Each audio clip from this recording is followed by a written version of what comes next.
Senators tear strips of privileged bankers and central bank dictatorship plot stumbles. Coming up on today's Citizens Report.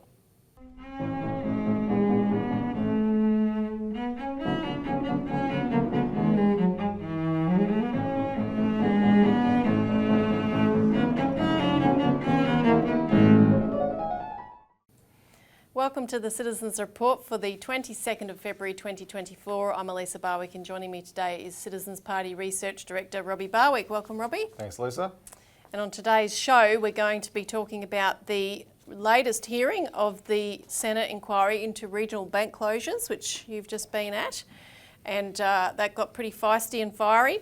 And then in a not unrelated subject, we'll discuss the latest hurdles that the government is facing in trying to take away its own power over the Reserve Bank and monetary policy in general. So it's getting interesting on that front also. So stay tuned for the whole show.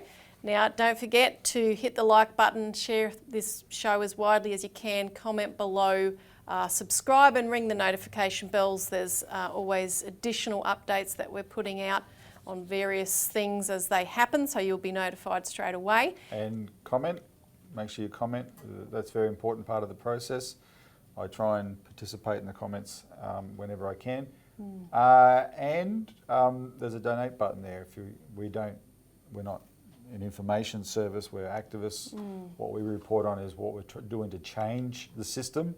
And just in the last 48 hours, driven about 13 hours to this hearing in South Australia and back. And we need support to be able to do that sort of thing. And next month, Elisa, I'm taking off to Tom Price in northern Western Australia. So which will be the most extreme destination of the hearing, the Senate inquiry. So bit of fun there. And it's making a huge impact. So now, just before we get into the first topic though, a reminder that coming up on the 9th of March is the event for the campaign to get Assange home. And of course his trial is underway now, and we're awaiting... Well, it's just concluded in the last few hours actually. They had 2 days of hearings, so this is his final extradition hearing in the British courts, where the result of this hearing will be whether he gets extradited or not. And of course, if he does get extradited, then that's a terrible, terrible outcome. There are people in America who want to kill him. Stella Assange, you can see a video where Stella Assange is talking about the CIA plot to kill Julian Assange. He is absolutely hated by the US foreign policy establishment and military-industrial complex. So if they get him over there, that is what they will do, and they'll call it, he'll be Jeffrey Epstein or however you want to refer to it as.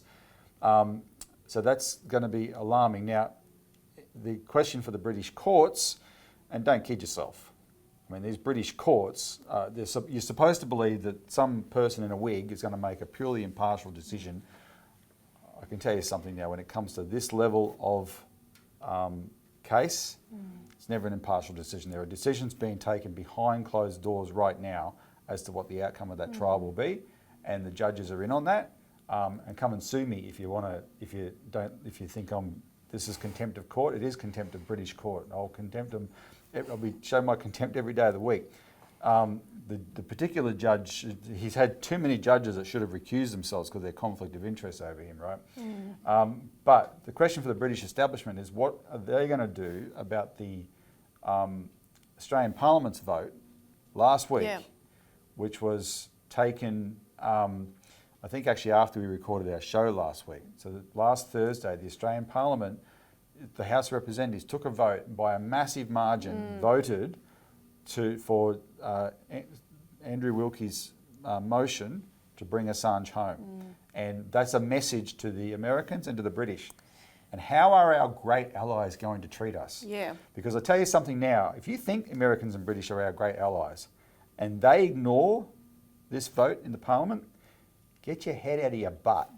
They are not our allies, they are our enemies. They are the ones who have dragged us into every damn war that they've started, And we've gone along willingly by the nose, and we better stop doing that. And it's going to start with Australians waking up and stop being sucked into the idea they're allies. But this will be a test how they're going to treat us how they're going to treat this vote from the Australian Parliament. Yeah, and do pick up the phone, ring your MP, send an email to your MP. How are they going to follow up on this historic vote? What is Albanese preparing to do? He needs to be on the blower to Biden and saying, look, end this now. So, Elisa, we'll have the link below to the event on the 9th of March, Night Falls in the Evening Lands. It's here in Melbourne.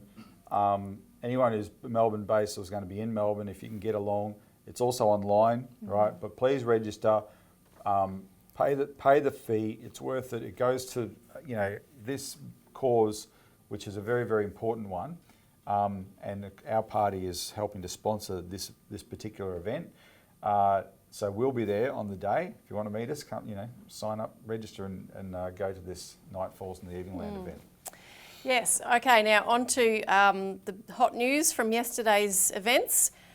Topic 1, senators tear strips off privileged bankers. And were they privileged from the reports that you've just been giving to the office here this morning, Robbie? So this was the latest in the latest hearing in the ongoing inquiry of the bank closures. The 10th hearing, actually. Okay, wow. So you've been around a bit. It was February last year that the inquiry was established. So that's a year ago. The first hearing was at the end of March last year. So since that first hearing, there's now been 10 hearings, mostly around Australia, 2 of them in Canberra. And I've attended every one, and mostly with Glenn Isherwood from the office here. But then yesterday I went over there with Doug Mitchell from the office. And of course, Doug's the hero of, we'll talk about bail-in later. Doug's the hero of bail-in. He's the one who in 2017 just happened to notice on a Friday afternoon this sneaky bill was posted by the Treasury Department that Doug said, hang on, this looks sus, and sent it to me, is this bail-in? And that's where the whole bail-in thing came from. So Doug's pretty sharp, and so we went over there, and I tell you what, even though there's a certain sameness to all these hearings when you go to these country towns, and there's a certain similarity in the testimony because the particular problems that the banks cause by closing branches are universal, and it starts off with the availability of cash, but there's other problems. It's having to drive long distances. It's a sheer inconvenience for businesses, etc. Losing their banking services, all that sort of stuff. Even though that's the case, every town brings something unique. The people who testify, I've never seen a witness I haven't been impressed with, because they're just speaking the truth, right? They're representing their town, they're representing themselves, they're speaking the truth about what it's like. And I think, Elisa, it's having a big impact on the senators who participate in this inquiry. Yeah, so this particular hearing was at Kingston South East in South Australia. Apparently there's 2 Kingstons in South Australia. Of course, South Aussies would know that, but if you're not a South Aussie, you wouldn't. And there's even a Kingston in Victoria, and there was a funny story that emerged today where, was it the West NAB? So what happened was last year when Westpac wrote to the Kingston Council to say, we're closing your Bank SA, which is a subsidiary of Westpac, they addressed the letter to Mr. Bean. And that led to some funny discussion in the inquiry because, as the locals said, well, there's no one running around Kingston South East who looks like Rowan Atkinson, right? And it turns out that because there is 2 Kingstons in South Australia and 1 in Victoria, the CEO of the Kingston Victoria Council, his name is Mr. Bean. His surname is Bean, right? And the head office of Westpac in Sydney that's sending out this letter, they're completely incompetent, right? Don't double check, because they don't care. This is, if they were writing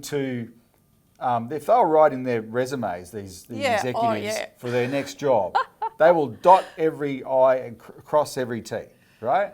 But they're just shutting down abandoning a country town. They don't care, right? So anyway, that was part of that was a humorous part of yesterday's hearing. Yeah. But on the serious side, so there were witnesses that came from Coober Pedy, which is really one of the most important and emblematic cases of a town losing their bank. From Narra Court, a whole delegation that was really impressive, as you were saying. You had the Shire of Coorong that has no bank at all, for instance. This is the Shire, the local government area without a bank. And that's it's 8,000, if I'm remembering right, it's an 8,000 square kilometre local government area in Australia, and it has no bank at all. And that's extraordinary. It's the only one in Australia, but South Australia, Elisa, is a banking desert. It's lost more banks than any other state proportionally, right, as a percentage of total banks. And this is all of the work from Dale Webster, from the regional, who's documented all this. If you go back to Dale's website, the regional, look at her original articles where she lays out the scale of bank closures. She takes as a starting point 1975. That was the high watermark of banks in Australia. And since 1975, I don't know the exact figure, but it's something like 80% of South Australia's banks have closed, 80%. So we wrote a press release on Monday putting out the fact that the hearing was going to be on and people needed to get there, etc. And we told some of this information about South Australia. Sky News stole it. Now we're going to play a clip in a minute. You'll see Sky News did a news story yesterday. They just read our press release verbatim without attributing it to us, right? I mean, I don't mind them using our material, but it's a courtesy of the media. You're supposed to attribute your material, right? They didn't write it. I wrote it, Sky News. But anyway, because the points were dramatic. This is what South Australia's like. So yeah, there's one whole shire with no banks whatsoever. Narracourt was quite fired up. The a Narracourt councillor had called me the day before to say they're going to support the postal bank motion because of how badly serviced they are by the banks, and they sent a pretty fired up delegation. One of their delegates, when he took the stand with some other people from Narracourt, one of them represented a local car dealership, etc. And they were telling stories about how people still pay cash for cars. Like they'll buy, especially things like a used car. Someone gives them $25,000 in cash to buy a car, and then they have to deal with that cash, right? But that's the way that person wanted to transact. They have to deal with it. And there used to be a bank you could put the cash in. Now they can't. They try and feed this cash into the ATM because that's what they're told by the bank to do, and then they reach the ATM's limit, right? And they can't. And the banks don't care. Oh, we'll come back to that in a minute. The Coober Pedy representative is very important because Coober Pedy is the poster boy of this problem, right? In fact, for us, if people wonder how the Citizens Party got involved in this, apart from our work with Dale Webster, and we were reporting Dale's material, etc., because we knew this was an important issue, and we were promoting the postal bank alternative. We had put out an email to every councillor in Australia last, I think, September 2022. We put out an email to every councillor in Australia asking them to endorse the postal bank campaign. And the first people to respond were the Coober Pedy Council. The administrator and it's a council in administration. So the administrator and the CEO contacted us. They passed a motion endorsing the postal bank campaign. They were fired up. Why? Because they'd just been informed by Westpac that they were going to lose their bank. And it's the only bank in town, and they're 540 kilometres from the next bank in Port Augusta. And they knew this would be disastrous. So unfortunately, the committee had thought about going out to put Coober Pedy. And I was telling them, you should, we should go to the effort of experiencing what the people of Coober Pedy have to experience, right? If they have to drive 540 kilometres to the next bank, the least we can do is go out there. Logistically, it didn't work out, but the new administrator of the council was able to come to the hearing yesterday. His name's Jeff Sheridan, and he gave stark testimony about this, including the fact that the locals have been buying safes, right? This was reported in the news, but he confirmed it. The locals are buying safes because they can't exist without cash. There's no alternative to cash in Coober Pedy, none. So they're buying safes. And then he told the story about how the new CEO, so the original administrator and CEO that I started talking to, they've moved on. So there's a new administrator and CEO. The new CEO, who's sort of a temporary one, he's the CEO, so he has a credit card representing the CEO of the council, right? But he has to get his ID on it, etc. And when Westpac closed, Elisa, they said, you can bank at the post office. Now, one of the curiosities of this bank at the post office garbage is that for some reason, the banks impose restrictions on what you can do at the post office. Not the post office. The post office would provide you virtually every service a bank provides you if they were allowed to, right? Probably except approving loans or something like that. But pretty much everything else they would provide if they were allowed to. The banks won't let them. And this stuff about IDs and checking your signatures on cards and whatever is particularly ridiculous because the most important ID you will ever have, apart from the one you're born with, your birth certificate, and don't come at me about Admiralty law. Anyway, apart from your birth certificate, the most important ID you'll ever have is your passport. And where do you go to get your passport? Who establishes your ID there? The post office. If they can do the passport, why can't they do this for the banks? The banks restrict it. So this guy has to go to Port Augusta just to make sure his card can work. So what does he do? Because he's no dummy. Country people aren't stupid. He thinks, well, I've got to go to Adelaide anyway, so I'll drop into the bank at Port Augusta while I'm doing that. Kill two birds, one stone. So he does. He drives the 540 kilometres to Port Augusta, turns up at the bank and says, I need to confirm my ID so I can use this card as the new CEO of the Coober Pedy Council. And they said, oh, sorry, you need to talk to the manager. He does that. Oh, well, can I talk to the manager? Sorry, the manager's busy. Can you come back tomorrow? This is the Westpac at Port Augusta, right? Just no ability to... Anyway, you can get mad at that staffer who said that. You should really get mad at the fact that Westpac makes people go to the post office and puts restrictions on. This is the kind of testimony. Now,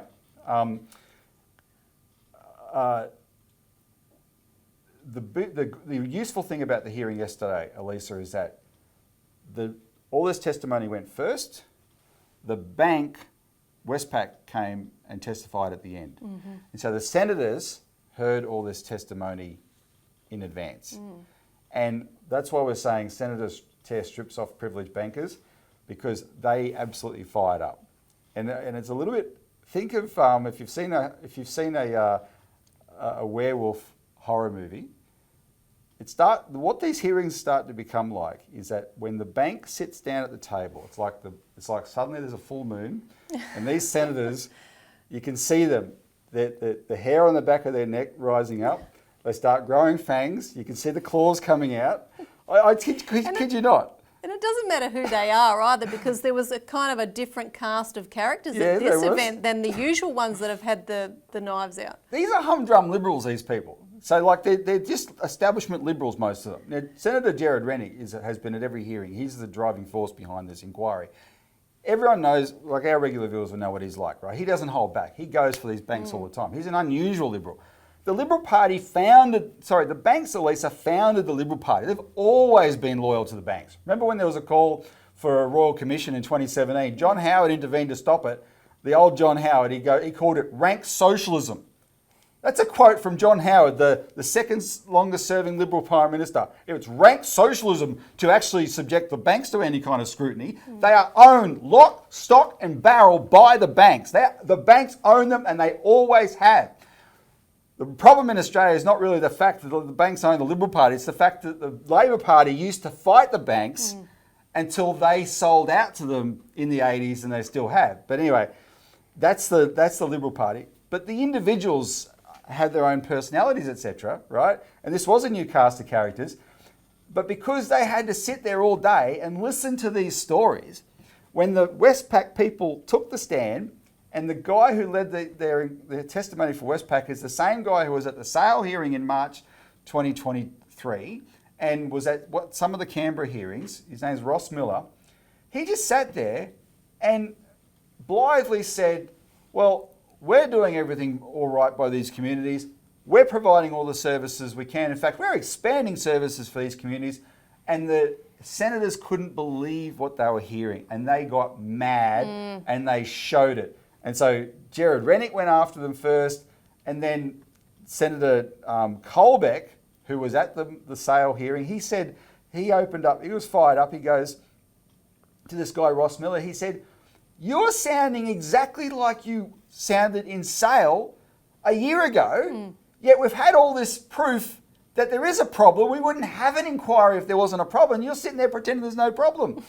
And then Senator David Fawcett, another Liberal from South Australia, was particularly good because he said to these senators, he said to these bankers, he said, when we call professional people to these hearings, we expect them to read the submissions that people have put to these inquiries. Have you read the submissions? And the answer was, well, not all 600 of them. We've read a lot of them. Did you listen to the testimony today? And the answer to that was, well, we were driving down from Adelaide, and so we heard as much as we could. It was a bit patchy in some places. Now, I was in the back saying, ask them, if it's patchy in some places, how are people in those places supposed to do digital banking? Anyway, so, and then it was like he got a rope, Senator Fawcett got a rope, tied it to a noose, put it around their neck and let them choke themselves. Because he wouldn't back off. He kept asking these more and more specific and incisive questions to these bankers. And he was going for their jugular because, as he said later, he had been appalled at listening to the testimony they were prepared to give. And we want to play a bit of testimony, but can I say one thing before you introduce it? Yeah. There's a process here that is because we have, and we've been involved in it, of course, what we're doing is by giving the public, here's a real problem to be addressed, the banking closures problem. It relates to a bigger problem, which is the power of banks in the system, which are way too powerful. That's the bigger problem. That's why we're involved, right? We're going after the power of banks. This arrogance on branch closures shows you they've got way too much power. The system, the political system, has ignored it up until now. So we get an inquiry where they're forced to look at it, right? And by making these senators engage with the public in these hearings, it makes the senators better than they were, right? It forces them to go up a step. Because they're not all, some senators are ideologically pretty bad, but there's a small minority of the hardcore. Most of them are just normal people. They're distracted by a million things. We're forcing them to engage. And this has become a more and more powerful inquiry as it's gone on, right? Yeah, so the clip we want to show is an interview, this is the Sky News coverage you were referring to, where they not only read our media release, but they followed up one of the people we had quoted in that media release, which is Professor Andy Schmulo from the University of Wollongong. But he testified, he was one of the witnesses that spoke, that these senators and the committee also got to listen to. And we want to play the whole interview that Sky did with him because his testimony on this subject is very powerful. Well, what you're going to hear in the interview is pretty much what he was able to elaborate on his testimony because it's based on his submission. He is an expert in international regulation. He's actually South African Australian dual national. So he knows about these other jurisdictions really well. He actually gave credit to the University of Wollongong. They must have allowed him to use their resources to do some real good research into this subject as he was making to make a submission to the inquiry. And he's sort of come along late in the inquiry process, but he's made a big splash straight away. And you'll see the quality of it in this interview.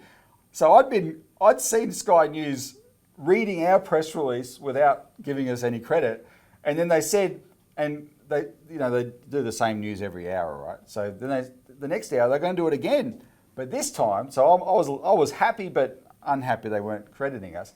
But then what they did, we had quoted Andy Schmulo's submission in our press release.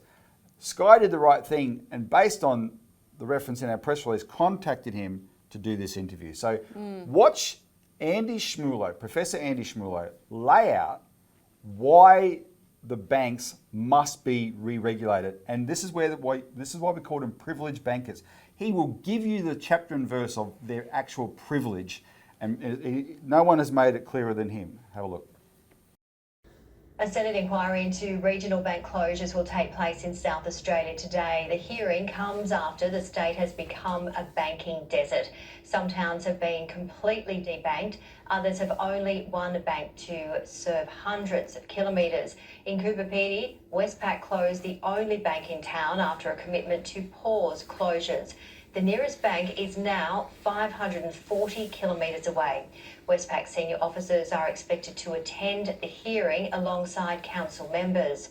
Well, joining me live is Dr. Andy Schmulo, Associate Professor in the School of Law at the University of Wollongong. Thank you so much for joining us. The public hearing takes place, as you know, today on the bank closures in regional Australia. You are attending. What are you submitting? So I was invited to submit a report to this inquiry, and there are a couple of things that I'd like to tease out when I provide my testimony today. And the first is what I refer to as a set of mutual and reciprocal obligations. And if I can just give you a little bit of background. The banking industry is unlike any other industry in that it operates under what's called systemic risk. Now, that's a fancy way of saying it has a capacity or a tendency towards financial crises. So in other industries, if Woolworths goes bankrupt, it won't cause Coles to go bankrupt. If Telstra goes bankrupt, it won't affect Optus. But if ANZ goes bankrupt, it'll take down every other bank with it. So the taxpayer steps in, the community steps in, and they underwrite all of bank liabilities and all of bank debts, and they guarantee bank deposits to ensure that we don't have a financial crisis. And that's a pretty significant benefit. I'm sure that there are a lot of small business owners and farmers who would love to be in a position where they would never face bankruptcy because the taxpayer will step in. So that's the first very significant benefit that we provide to our banking industry. And then there's a knock-on effect to that. So banks borrow money from other banks, and when they do so, they pay interest. And the interest that they are charged depends on the likelihood that they'll default. Well, there is no likelihood that they'll default because the taxpayer underscores and underwrites their liabilities. So the Reserve Bank has estimated that our banking industry saves about $3.7 billion a year in funding costs. That's $74 billion over 20 years. I'll come back to why I say 20 years in a moment. But those very significant benefits that we provide to the banking industry, we enable it to operate by providing a taxpayer-funded guarantee, and we provide them with a $74 billion windfall over 20 years. I think that creates mutual and reciprocal obligations. The community has supported the banking industry, and I think that the banking industry should return the favour and support the community, and the baseline level of support that they should provide, at the very minimum, is to provide branches. Now, I had a look at, in conducting research for this submission that I made to this inquiry, I had a look at the last time the Senate conducted an inquiry into bank branch closures, which was 20 years ago in 2004. And when they conducted that inquiry 20 years ago, all of the major banks, ANZ, CBA, NAB, Westpac, made solemn, irrevocable promises on the record that they wouldn't shut any more branches. And all they've done for the last 20 years, while sucking down a $74 billion taxpayer-funded subsidy, is shut branches. And I think that the time has come to say, we've had enough. You haven't come to this debate, you, the banking industry, you haven't come to this debate with clean hands. You haven't come to this debate in good faith. You are not bona fide participants in this inquiry. And so the time has come to impose regulations on you as to whether you can shut branches or not. We have heard that around 800 branches have closed since 2017. That seems to be a lot of banks. Now, what are we learning from overseas? So in conducting this research for the submission that I made, I had a look at two other jurisdictions. I had a look at the United Kingdom and South Africa.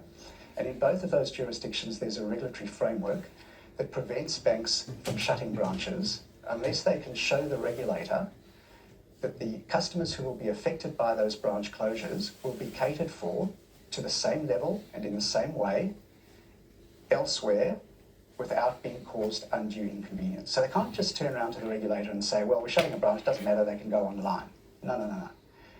In order to be given permission to shut a branch, they need to demonstrate that the customers who are being affected will be provided with a branch service that is equally convenient elsewhere. In South Africa, all the major banks convert shipping containers and they put them on the back of semis.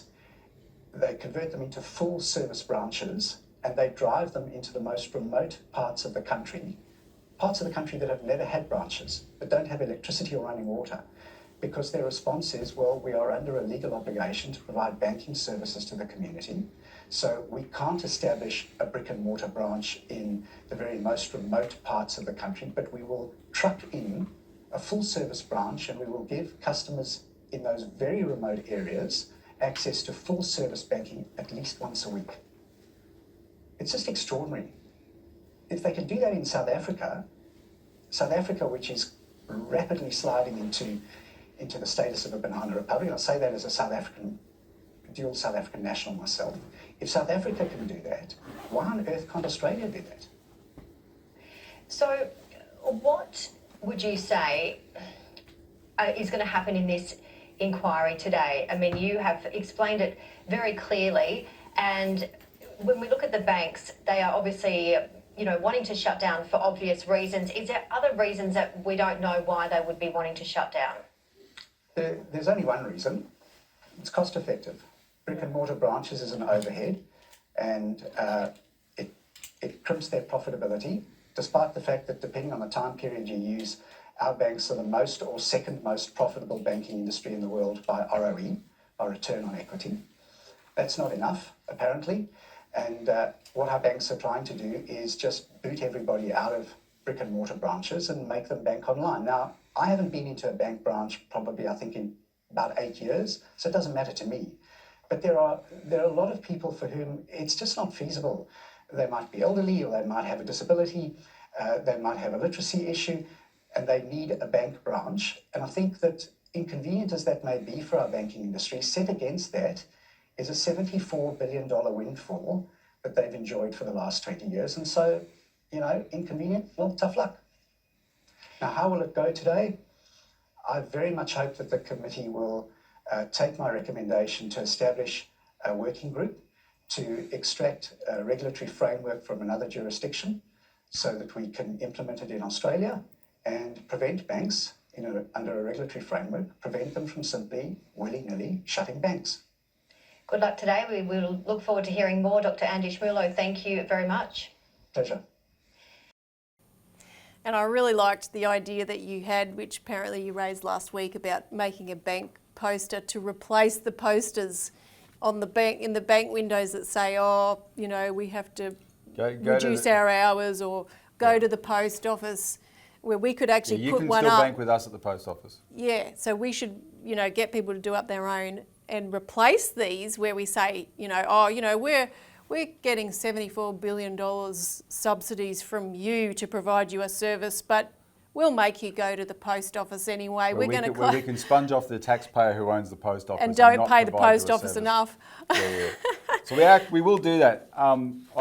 We stopped in the town of Edenhope on the way, and I went to the National Australia Bank, and I took a photo of that poster. In fact, I'll give it to the producer, you can put it up, the photo. I took a photo of the poster. We're going to do a dummy version of this poster for the different banks, and we'll tell you when they're completed. We'll have to design it a bit. And then you guys can call in and get these posters and go and put them on those banks, right? So that it makes it clear that they just intend to, they want their privilege, as Andy Schmulo laid it out, and they do not want reciprocal responsibility. Absolutely maddening. Do whatever you can, have some fun on that front with it. We may as well stick it to these guys in any way that we can. Now, next topic, which is, as I said, related. Central bank dictatorship plot stumbles, and this is actually good indications that we're getting real traction in the fight to stop Treasurer Jim Chalmers and the government giving away the people's power to control banking in this country. Yes. So we're going to talk about some of what came out of Senate estimates hearings last Thursday, the 15th of February. But just to say straight up front that we have indications that the Liberal opposition, the party in opposition, the coalition, is always a bit feistier than when they're in government and they suddenly can't do anything about anything. Yep. But the Liberal opposition are showing indications that they might not let this go through the Parliament. Yeah, so a source told me yesterday that he fully expects the coalition to vote against the repeal of Section 11 of the RBA Act, and that's the section that gives the Treasurer veto power over the RBA, right? That's what we want to preserve. That's the part that says the democratic elected government has ultimate authority over the unelected RBA. That's the principle. If you take that away, you create a banker's dictatorship, because as John Curtin said, in 1937 he said, unless the government of the day, if the government of the day absolves itself from any responsibility for monetary policy, it cannot govern except in a secondary degree, which means someone else is really in charge, right? The elected government is secondary to this other power. That's what we're talking about. And now the Liberals, like I said, are owned lock, stock and barrel by the banks. Don't kid you. However, they're in opposition and we've been targeting them on this since November. And there's ructions in the ranks that's been expressed in the party room. And so, and there's a hearing today actually, Elisa, it's just started, well it's 10:30 as we're doing this, so it's just started, right? And this is into the bill. The committee doing the inquiry. And if this is true, I'm going to Canberra next week with Glenn Isherwood, and our meetings are about this, right? And we will confirm that this is true. And then if it's true, we know we've got, if the coalition votes no and the Greens vote no, then there's just a handful of crossbenchers to lock in as well. I mean, and One Nation will vote no. We can actually, the bill may go through anyway, the RBA reforms bill may go through because there's lots of parts to the bill, but without this section in it. This may be amended out, right? And so we have to consolidate that opposition.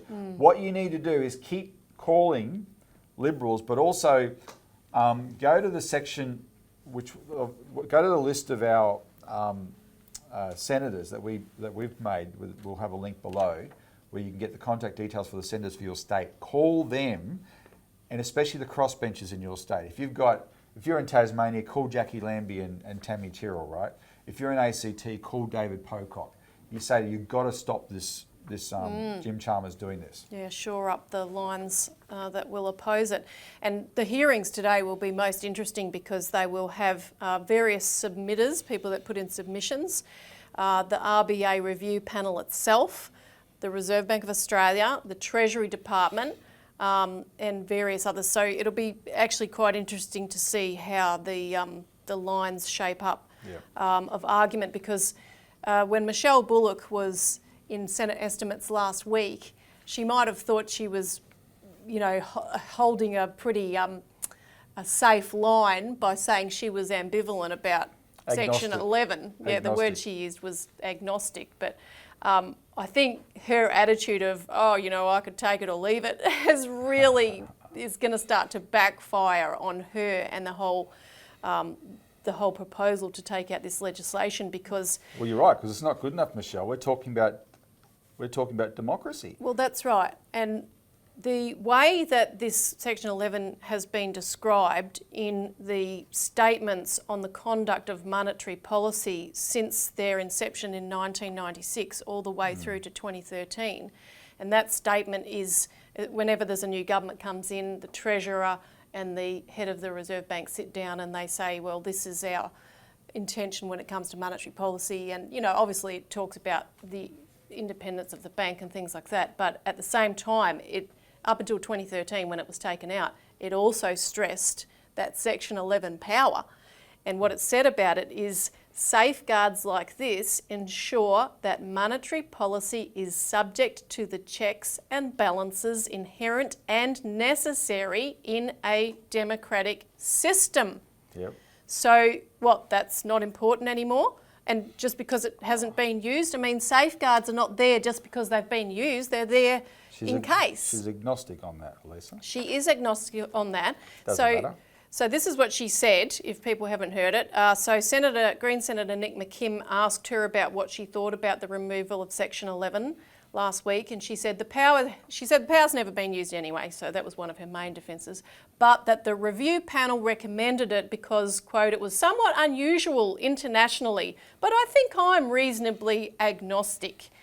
And then she went on to say, I would say from my perspective, since I've been engaged with the board, and I can't speak for the past, but as far as I've been engaged with the board takes its decisions independently of government. In other words, we're independent anyway, so that makes no difference if you remove it, which has been our point for a while now. Can I say, and she's right that it's somewhat unusual internationally, thanks to John Curtin and Ben Chifley. Exactly. Thanks to the old Labor Party. Yep. They fought for Australians to have a protection that other jurisdictions didn't have, right? those are the greatest prime ministers in our history. You know, you don't just throw away this protection willy-nilly. Now, she was then asked by LNP Senator Gerard Rennick about removal of Section 36 of the Banking Act, which gives the Reserve Bank the power to direct the commercial lending of banks and where it should go to in different sectors of the economy. Again, Bullock said, look, it's not used anyway. And she said, we don't operate like that anymore. The financial system is deregulated. And look where it's got us. Now, there are still regulations on the books on the banks, obviously, because they're very important. But we don't use those powers. We will never use those powers, and I see no reason why they should remain. You know, they've never been used, so just take them out. Yeah. Even though it's a safeguard, it's there in case it needs to be used. Yeah, we've got this great graph that was prepared originally by a former APRA principal researcher, Dr. Wilson Tsai, from Investment Analytics, that shows how the amount of bank lending for business in around 1990 was about 70%, and for housing 30%, and then the two just swapped over, right? And the crossover was around the year 2000, but now it's bank lending is nearly 70% for housing and 30% for business. And that is terrible. That is completely unhealthy. That's why we have the most expensive housing in the world. It's why we have a property bubble. The banks created this, and the Reserve Bank should have been using these powers all along to say to the banks, stop lending so much for housing, and not to deny first home buyers loans, right? They rigged it with investor loans. They should have been saying, stop making those sort of loans, make loans to the business community, the small business community in Australia, who need the credit, right, for the sake of for their businesses and for our economy. That's the power the Reserve Bank had all along, and they haven't used it. And she's saying, well, we'd never use this. Well, what are you good for then, Michelle Bullock? Get out of there. And Jim Chalmers, don't give her unlimited power, right, by you know, absolving yourself of your veto. Now, Jim Chalmers has also done himself a disservice because he had to have a little brag about his role managing the GFC and how wonderfully Australia sailed so smoothly through the global financial crisis. We had uninterrupted economic growth. That's right. And we had the soundest banks in the world. But then he said, because his book's called Glory Days, how a world-beating nation got so down on itself, because it's hilarious because he says, oh, you know, we avoided the economic and social devastation inflicted on so many other countries, but yet people were still deeply disgruntled and unhappy. What's wrong with them? We had rising living standards and a strong budget position, but most Aussies still considered our economy weak and at risk, right? Because, you know, everything they did, and the Rudd government, Wayne Swan, and of course Jim Chalmers was the principal advisor and chief of staff for Wayne Swan. Yep. And they participated, and Rudd prides himself in being a leader of the pack to get the response to the global financial crash to be a globally coordinated one, and he pushed for the G20, and others did too, but he certainly had a role in it, to expand the G20 from being more than just a gathering of finance ministers or treasurers and central bank governors, so that the first meeting convened after the GFC in November 2008 included George W. Bush, so it included presidents and leaders and heads of state. And so they pushed Rudd and Swan and Chalmers to have what we called the great global collusion of central banks to pump money in to the financial sector. So all of what he said about, oh, you know, we survived the crash so wonderfully, et cetera, we fixed the balance sheet, it was all of that whole operation, that whole bailout, as we know, has made the problem worse because it just pumped money into the banks, into investments, into speculation, and the real ordinary people did not benefit that, or if they did temporarily, they certainly didn't after too long. So yeah, basically this transformation of the G20 was designed to block or head off a real reform of the system, which was actually being pushed at the time by countries around the BRICS, which we see today is actually beginning to roll out a new fair and just financial architecture. So back then they were on the job, and other groupings like the G77, which is about 130 odd developing countries. And thanks to WikiLeaks, again, thanks Julian Assange, you know, it's not just service in helping us stop war, but in stopping this financial takeover, a confidential summary of a 27th April 2009 meeting between the US and UK representatives to the United Nations. This memo, these leaders were literally saying how we have to use the G20 instead of the United Nations, because the United Nations is likely to produce resolutions that will actually demand you know, more say going to the developing countries. And these are some quotes that both of the US and UK leaders agreed to work with other nations to, quote, monitor preparatory meetings, head off the introduction of activist policy language into the outcome document, split off the more moderate G77 countries from the ones that were supporting real reform of the financial system, and push the G20 as the proper venue for discussing reform. And it was confirmed when the UN met the following month, because the UN communique, June 2009, called for fair, inclusive and sustainable reformation of global markets, renewed multilateralism, in other words, giving other countries a say in how we reorganise the financial markets, and reforming the IMF and World Bank. But yeah, basically Swan and Chalmers were in the middle of the US, UK, you know, our dangerous allies, pushing for the concentration of power into the hands of a small number of countries that dominated the system at the time. Elisa, I can't help but be suspicious that whole mythology that Kevin Rudd, you know, is responsible for the G20 is to cover the fact that what the US and UK were determined to do and did is rig the system to make sure there wasn't proper reform. Yeah. And so you know, you've got this thing where the US goes around talking about the rules-based order, and all the other the countries of the world that are sharp to this have been saying, hang on, we've had the United Nations since 1944. It's got a charter, we've all agreed to that charter. Every member, most countries in the world are a member of the United Nations. You have to agree to that charter first. It enshrines international law. There's a Declaration of Human Rights, that's enshrined, that's all agreed to. That is international law. You guys have come along and you've invented this new system to make sure you stay on top. And our argument all along, Elisa, has been, when we talk about America's interests or Britain's interests, it's never the interests of the American or British people. They suffer the most from this system. They have what the American and British system, the Anglo-American system, and Australia is part of it.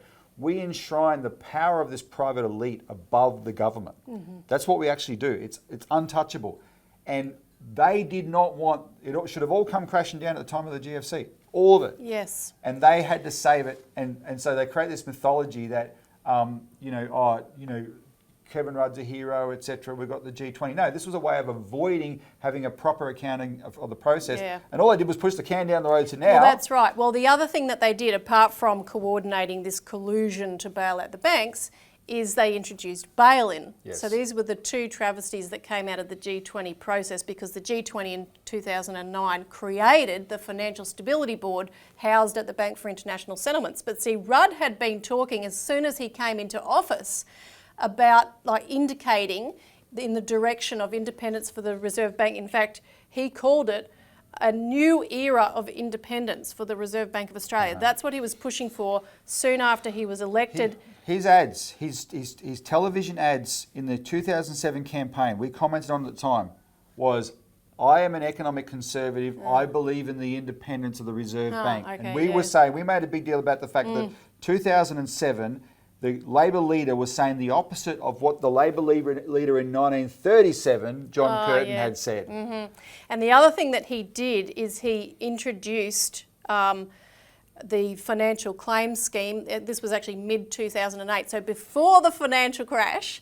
He introduced a financial claims scheme because it was recommended by the Global Financial Stability Forum. Yep. This is what Jim Chalmers said in his book. The Global Financial Stability Forum was the precursor, the predecessor of the Financial Stability Board that was set up, and which now monitors countries for their compliance with the bail-in regime.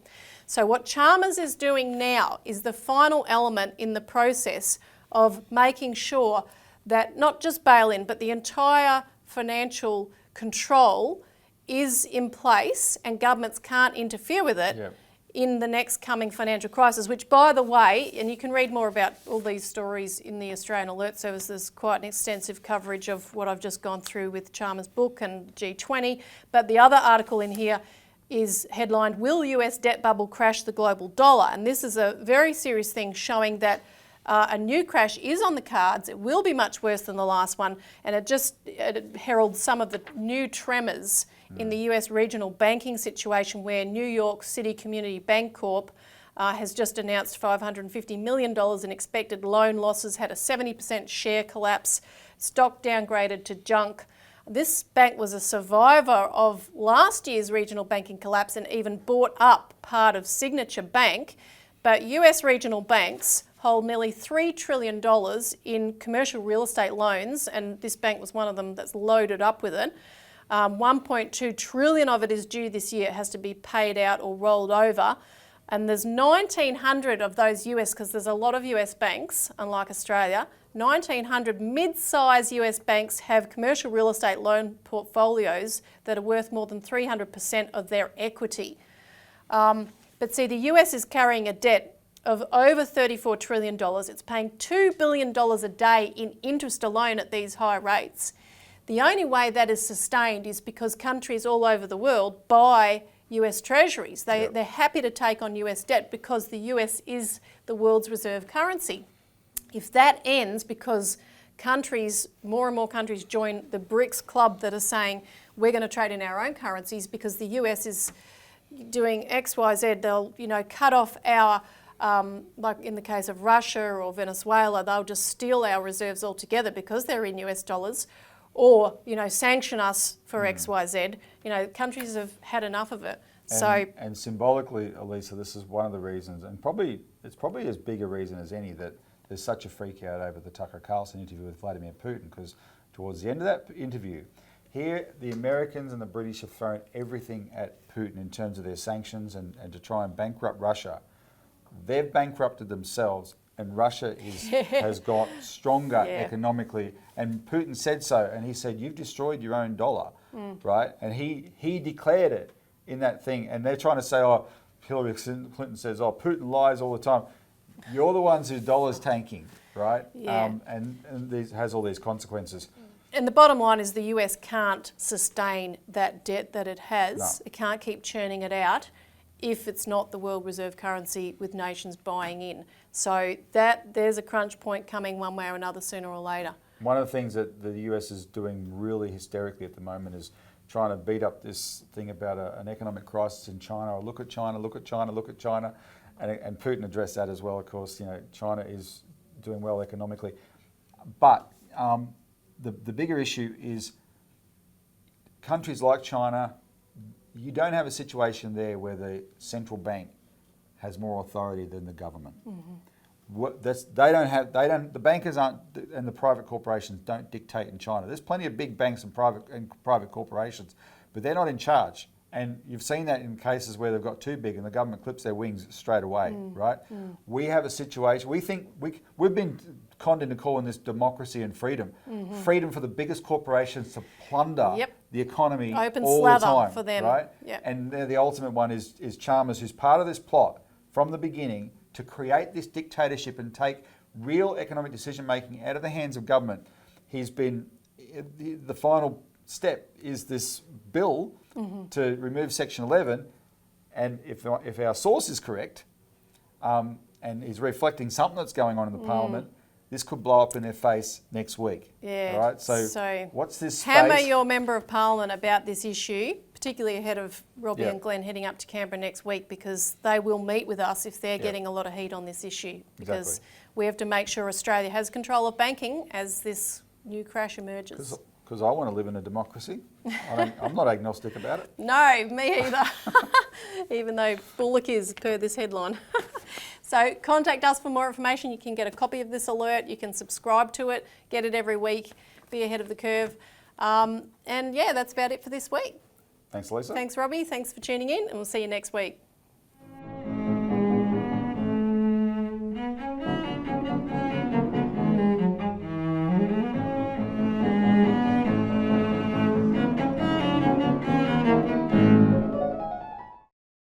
authorised by Robert Barwick, Citizens Party, Melbourne.